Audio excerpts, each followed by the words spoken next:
Hey guys, welcome back to another episode of Married Now Widowed. We're your hosts. I'm Kayla. And I'm Nadine, and this podcast is about navigating life after loss through unfiltered conversations. Welcome back. Everyone. Hello, how are we all? Yes. Hi, how are you? Good, how are you? Good. New episode. Yep. Once again, we are going to talk about whether staying strong or appearing strong prevents you from healing. Yes. Always I just come out with my thoughts and opinions. Yep. My answer is yes. Yes. Yes, it does. Yeah, definitely. It does. Yeah, especially if you've got children as well. Yes, definitely. And I think it prevents going through your stages of grief. And always when I say stages of grief, I don't literally mean the textbook stages because as we know, they're all over the place. But I just mean your grieving process, your own personal grieving process. I feel like appearing to be strong to other people does prevent it, because I don't think that you get the support that you need because you are trying to show yourself in a different light to people, so you're not getting that support. And B, I think that by trying to be really strong, even if it's behind closed doors in your own personal time, etc., you're not letting yourself feel what you need to feel. So 100%. I feel like there's two aspects. There's what you do behind closed doors and there's what image you give off to the public. And I think both of them, if you're trying to stay strong and be strong, is going to prevent your grief journey. Do you think that you are intentionally giving, showing people that you're strong? Because I don't think you intentionally do it. I don't think anybody intentionally does it. Like, I don't ever remember going, I'm going to show people that I'm so strong. Definitely not like that. But I do feel like, for me personally, this is so weird, but I find it embarrassing to show my feelings to people. So I never show feelings. So I feel like that's kind of intentional. It's not like I want to show you that I'm strong, but it's more like I don't want to show you that I'm affected. Yeah. Do you know what I mean? Yeah. And I know not all people feel like that. And I think it's great if you can be really vulnerable to people around you and show, just wear your feelings. But I'm not one of those people. I cannot. Like, I didn't even cry at his funeral. Yeah. And I think that's really extreme. Yeah. I just can't do it. I cannot cry. Like, I sometimes, rarely. Like, I can't even cry to my mum. Like, I just can't. I don't know what it is. And not even in, like, when he passed away? I don't know. I'm not sure, actually. I mean, look, I cried the moment he passed away in the hospital room in front of people, but that's probably, I'm sure, majority of people would have done that. But after that moment, I sort of felt like I had to gather myself quickly and stop being like this in front of people. But that's the thing. You're not intentionally going out there saying, I want to show people that I'm strong. No, it's not like a badge of honor being strong. No. And also, if we're talking about the context, someone close to you has just died. So I think if you're ever allowed to be weak, vulnerable, upset, showing your feelings, erratic, whatever, now's the time to do it, right? This is probably, one of the more serious times in life where you're free to show whatever emotions you're feeling at the time. I think that when you've gone through that and you've lost somebody so significant to you, I think that especially if you have children, you are definitely throwing your emotions and your feelings, in a box. You're putting a lid on it. Yeah. Especially if you have children, because and I think I've probably spoken about this in previous episodes where I never wanted to cry in front of my children. Yeah. Like, that was one thing that I didn't want to do. I think that's intentional. In front of your kids, you're like, I'm going to show you I'm strong. But I don't think to adults. No, to adults, if someone said to me, how are you? Yeah. I'd be like, oh. Yeah, like yeah. no one asked me that question. If I'm really fucked up, ask me that question and you will see what my true feelings. I do agree. I don't know why that's such a fucked up question when you're in like a really bad place. And actually, I've never ever felt like that before, aside from when Muhammad died. I've never, even I could be going through the worst thing. I could be really if someone says, how are you? Like, I'm good. That question after death is wild. Why is that? I don't know. So weird. I don't know. It's such because actually, it's because you're not okay.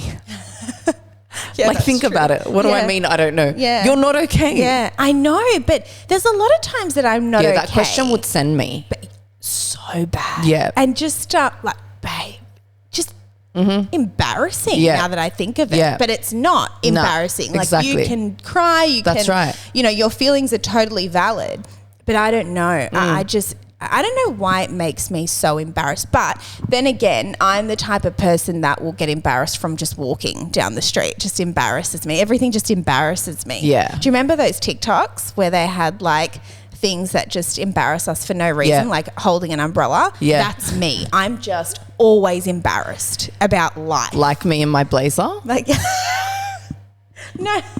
Were you embarrassed about my blazer? I wasn't. I was just trying to prevent social suicide. So you were embarrassed? No, I wasn't. No, I just don't like the blazer for outings. That's all. Wear it at work. You're not at fucking work when you go but out. it was like, it wasn't a working, like a blazer you would wear to work. It was. I know, it's worse. It was mixed blazer. It's a men's blazer. It was mixed blazer. It's an oversized blazer. I just threw it on top of me with a dress. No. Like throw it on, do a button up and be like nude underneath. You know, like that hot blazer vibe. Like that's cool. Like the photo I showed you before. Oh yes, that I support. Having a like fire outfit and then putting a blazer on top because you're cold is illegal. We are not Take cold. notes, guys. Beauty before anything. Yeah, okay. Yeah. So stuff like that. I'm just an embarrassed soul. Yeah. Like I'm just embarrassed about everything. Yeah, so I know what you mean.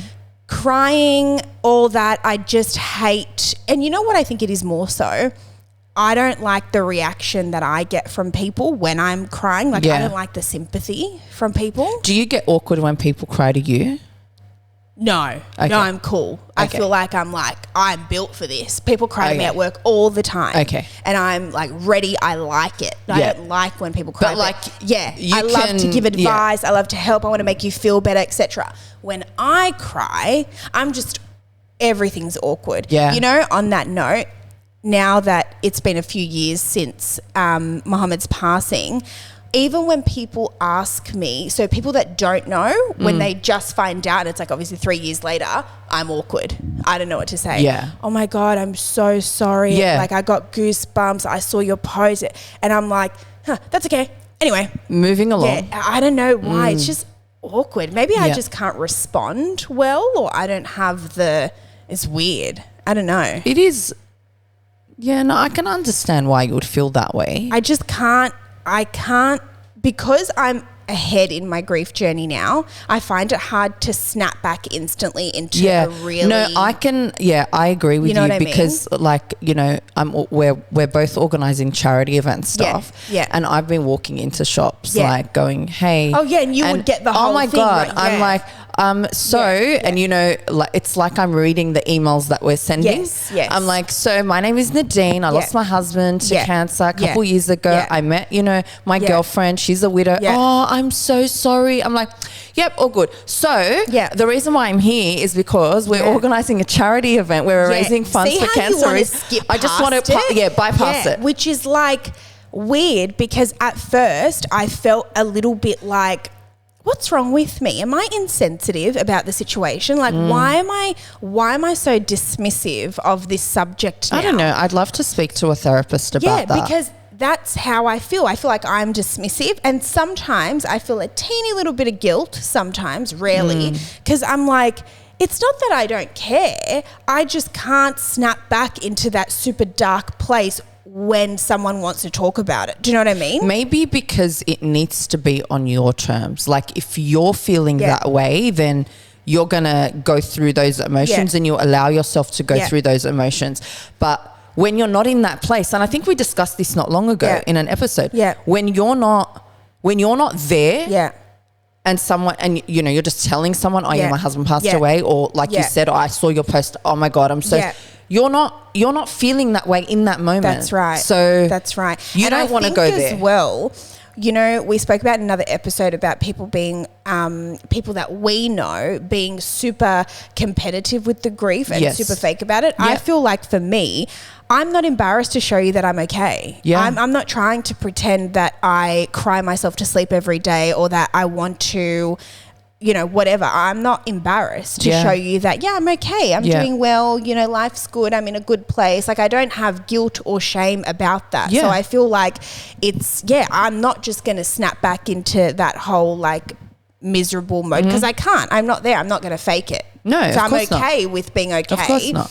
But then, it is also hard when I'm talking about that and I want to keep going with the conversation, but other people want to stop and acknowledge it, Yes. which I appreciate, of Yeah, course, because of what course. else do you do if someone tells you their husband passed you're away? not gonna just go, gonna be like, okay, cool. so, Anyway, yeah. no, they're going to acknowledge it and they're going to give condolences and, you know, whatever.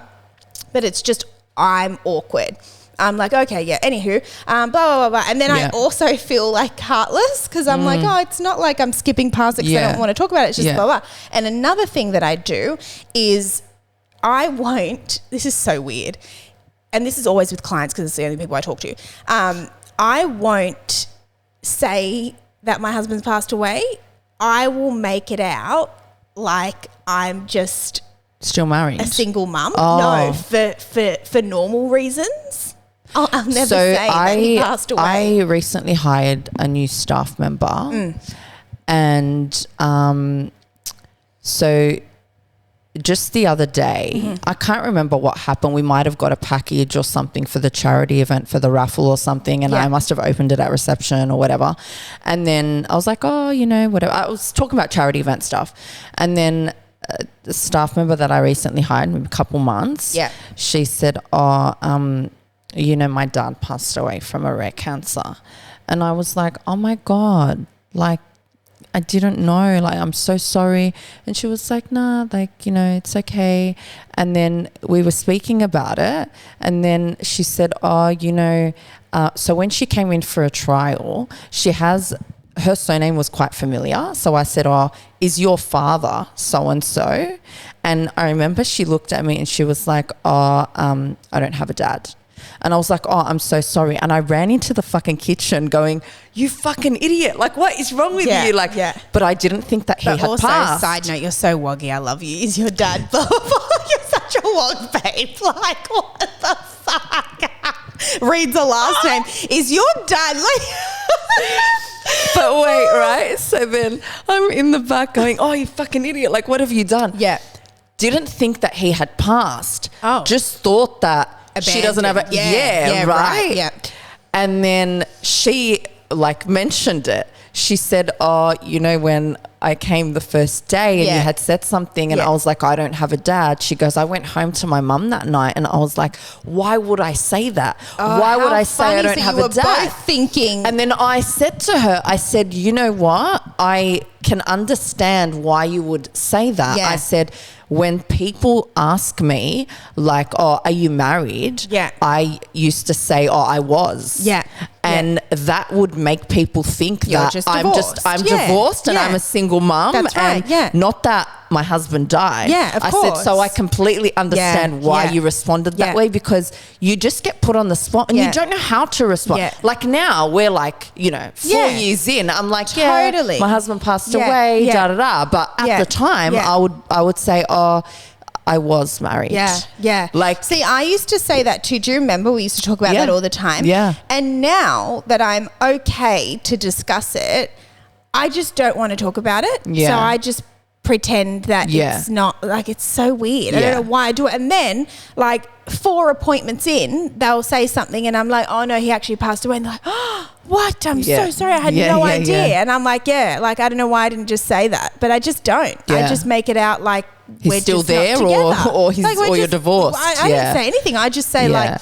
But I think that comes from not wanting that to be put in that awkward situation where you're going to have to talk about it and whatever. I love it. I'm not but a fan. I don't think that that's being strong. I just think that we're being awkward and we Yeah. don't want to feel awkward, and so we bypass it. I agree. But back to the kids. Yeah. There were like, I did make a conscious decision not to cry in front kids, of them. I agree. Yeah.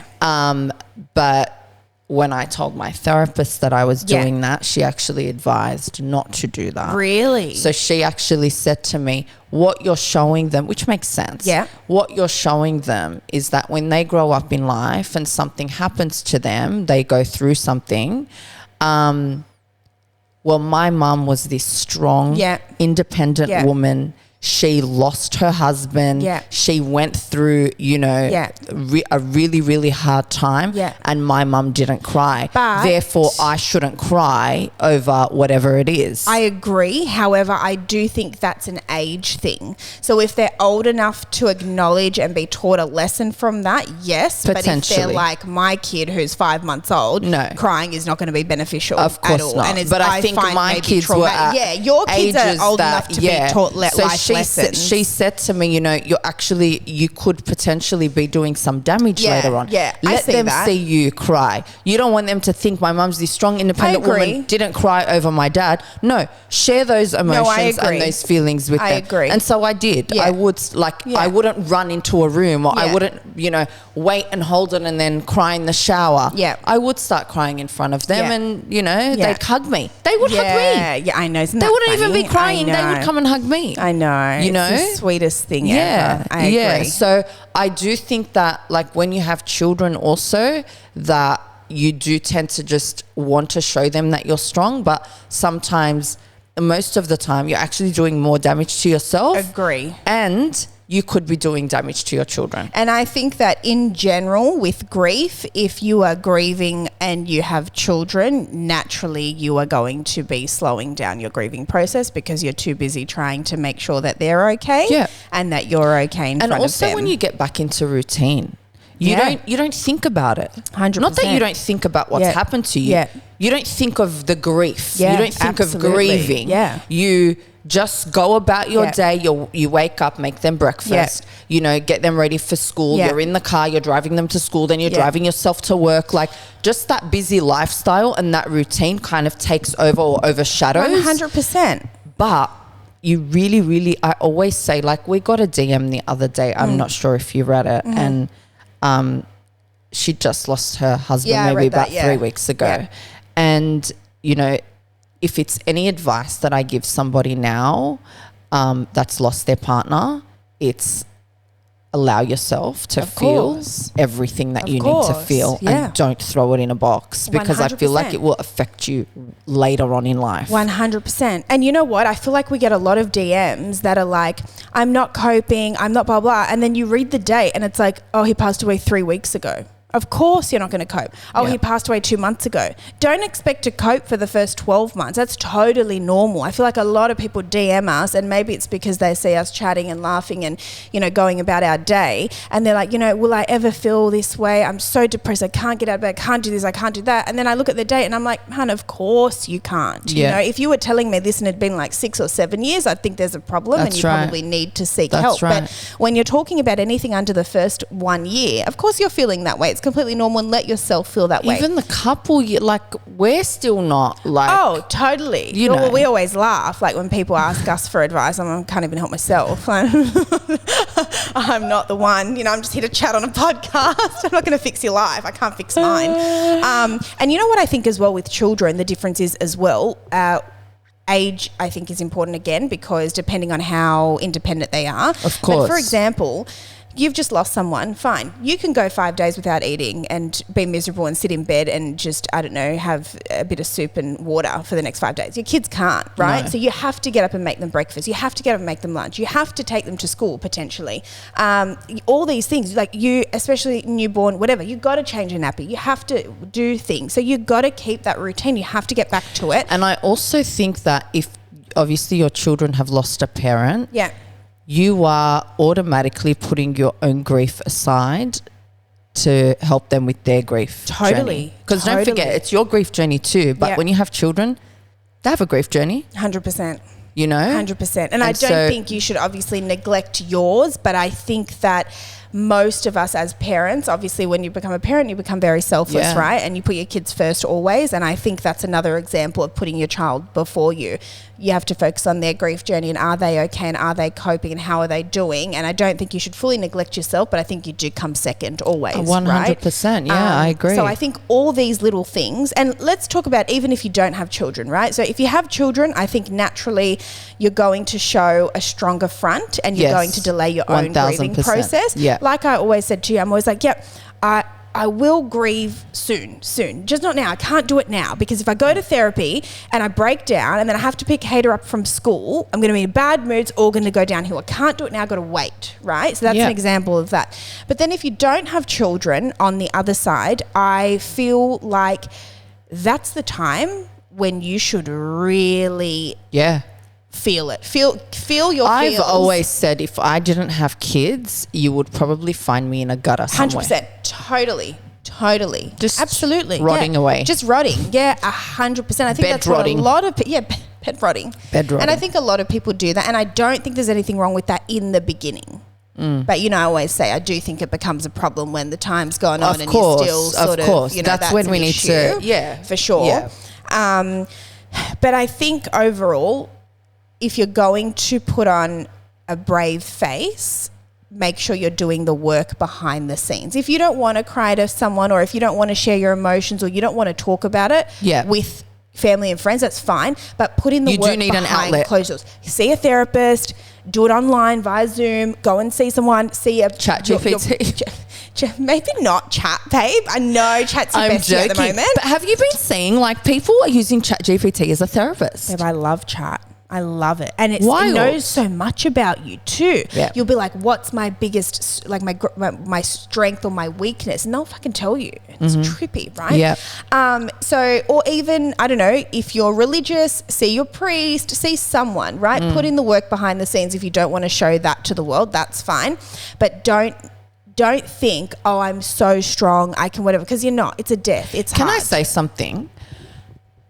This is probably, I don't know if we've discussed this. I think we have in previous episode. Yeah. But even when to all of the support people, or friends, family, if someone appears to be strong, don't tell them that. Yeah. And I'll tell you why. I was dying on the inside. Yeah. And people were telling me, oh my God, you're so strong. Yeah. And I just wanted to rip their throat out. Yeah. Yeah. Maybe now, say it to me, no problem. Yeah. I have no problems. When people tell me now, oh my God, you're so strong, I wear that badge. But not in the early days. But in the early stages, no, I might appear strong. Yeah. I'm fucking dying on the inside. I'm not strong. If only you knew what was happening to me on the inside. Yeah.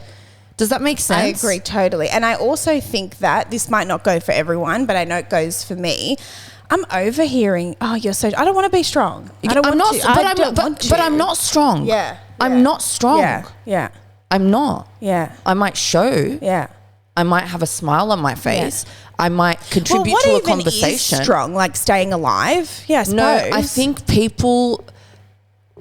people look at somebody who is smiling, going about their day, can hold a conversation, might not talk about their partner or their significant loved one's death. Yeah. And just look normal. They appear normal. Yeah. I think that's what they think strong is. But that's what I mean. Like for me, if you ask me like, oh, how were you strong through your partner's death? It would be because I kept myself alive. Like I'm not really strong.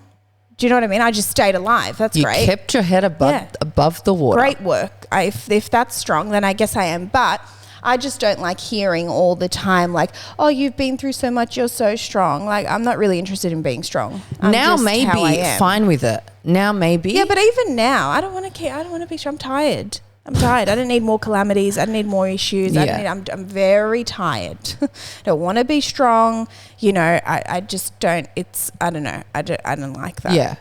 I just don't like it in the early stages. In the early stages. I suppose so. Don't. Yeah. No. Yeah. No, I get that. Don't be saying that to somebody because they're probably thinking and looking at you going, fuck, if you only you knew. Yeah, totally. You're seeing me now here for 5 minutes, 10 minutes. 100%. You don't know what the fuck I'm going through when I get home and I crawl into bed, or I'm on the couch crying with my kids, or absolutely. You don't know. I totally agree with that. So yeah, I do think that appearing to be strong, or being strong, it does. You shove your shit in a box. And you know what's really funny, right? Society's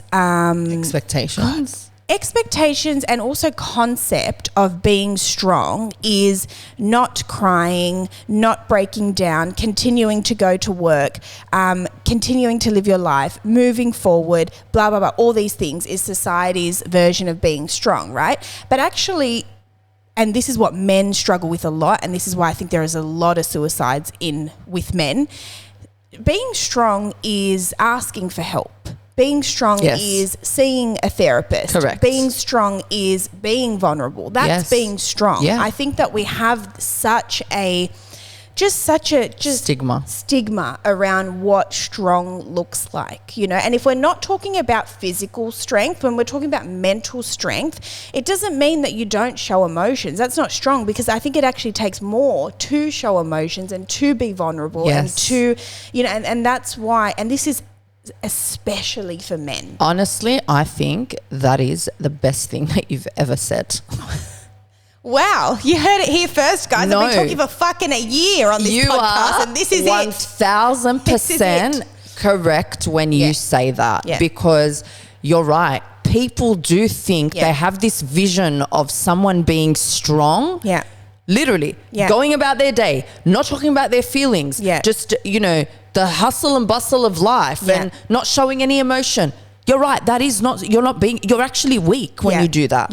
Yeah, I agree. And there's nothing wrong with it, because we've all been there. Yeah, your coping mechanism is your coping mechanism, and 1000%. We have all been there. We have all done that. Yeah. You are right. Yeah. Being strong is admitting you know that you're not coping. And that's like a textbook thing though as well, right? We know when you go to AA meetings or NA meetings or whatever, they always say the first step is actually going to the meeting. That's excellent. But saying I do have a problem. That's massive. And they are so everyone's so like supported for admitting that, or commended, or whatever, as they should be, right? Because that's what takes strength. 1000%. And to those people that listen to us that are maybe further along in their grief journey, and they are, you know, they're saying to themselves, okay, I can't, you know, sit down and say I'm, you know, not coping. No, do it. You can. Because you can do it. And that is showing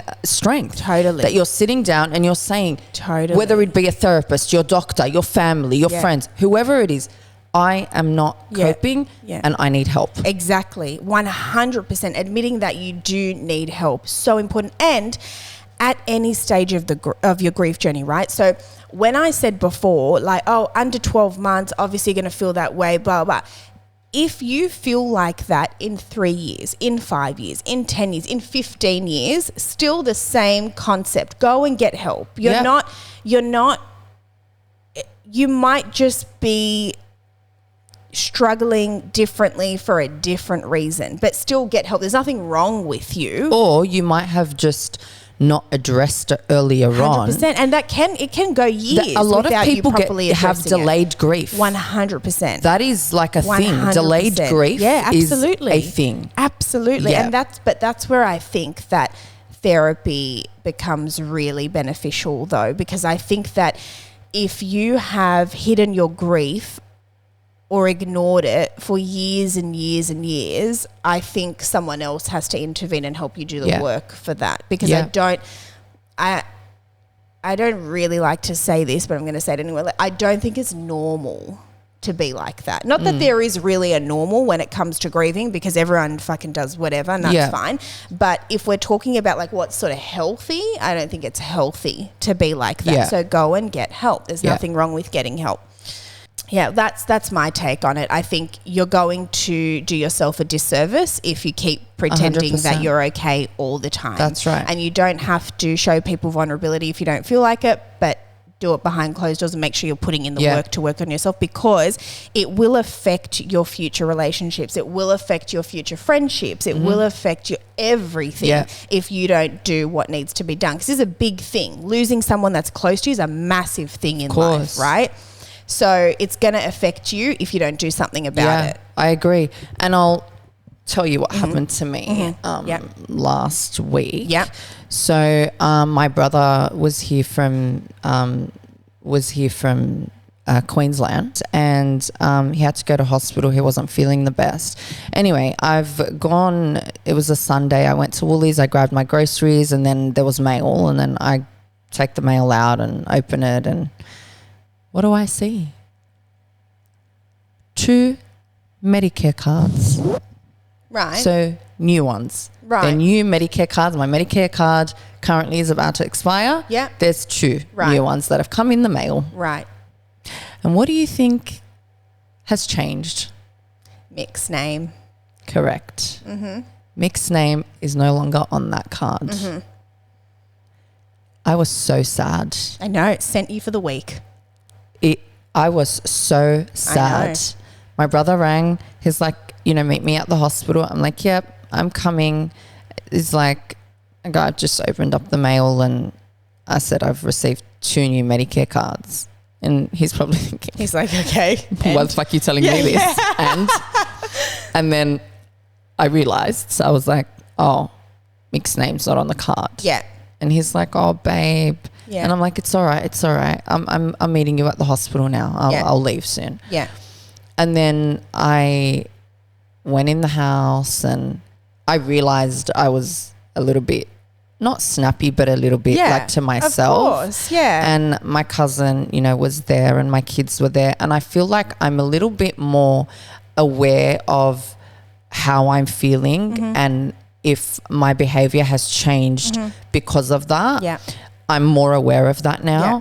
And so my cousin was speaking to me and I wasn't even like, hadn't even realized at that time, in that moment that maybe I was a little bit short. Right. I wasn't rude. I was just like one word answers kind of thing. Yeah. And then I obviously clicked and I said to my cousin,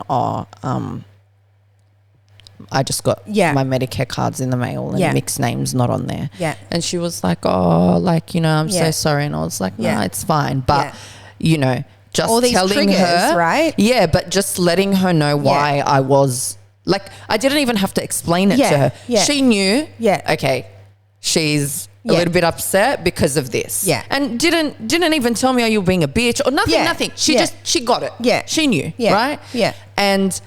But that was like 4.5 years. Yeah. And it sent me. Yeah. And something that no one would think would affect you. No, like, and you know what the killer is this is probably me just being a dog and like reading into things too much. I'm happy about it, but I'm also like fucking dogs, right? So Mick was number 1. I'm number 2, kids 3 and 4. Yeah. Number 1 is completely gone. You still have your number. So on the card. Oh, are you number 2? Sorry. Yeah. That's not funny. But It's 2, 3 and 4. 1 gone, vanished. And in a way, I'm like, right, way to send him. Just he doesn't exist anymore. Way to send But then him. I'm thinking about it, and I'm like, no, I'm glad that they've removed that because number 1 is him. You're not replacing. Yes. It's like the. But that is Correct. weird, though. I would have Yeah. assumed they'd just move everyone up. That's heartless, isn't it? Shove them up. No, they don't. See ya. They're like, number 1, gone. Axed. You look at the Medicare card, it is literally the same will number. You never have a number 1 again. No, unless like we get new Medicare cards or something. I don't know. I don't know how it right. works. So yours is like that because it was renewed. Yeah. Right. Because mine are expiring, so they've sent me two new ones. Interesting. 2, 3, 4. 1 out the door. out the door. See ya. But it really affected me. Oh, I know. It I was got such the a text, trigger. Guys. Got the message. I'm really sad today. Why? I got my new Medicare. Like, what's happened? And I wasn't sure where the story was going either. I thought, you know what I actually thought? I thought you had started a different convo. I thought you're like, I'm really sad today. I'm like, what happened? Then you're like, I got my Medicare. Because I'm like, the fuck does Medicare card have to do with you being sad? And it took me like multiple rereads to understand what was going on. Yeah.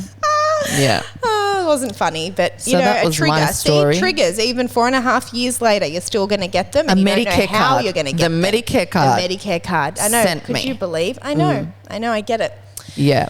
All right, guys. Well, as always, hope you enjoyed this episode. If you did, please click the subscribe button below. You can find us on all platforms at Married Now Widowed. And if you are a support person or you're someone that's grieving, please join us on our Facebook community group page at Married Now Widowed. And we'll see you next week. Bye, guys. Bye.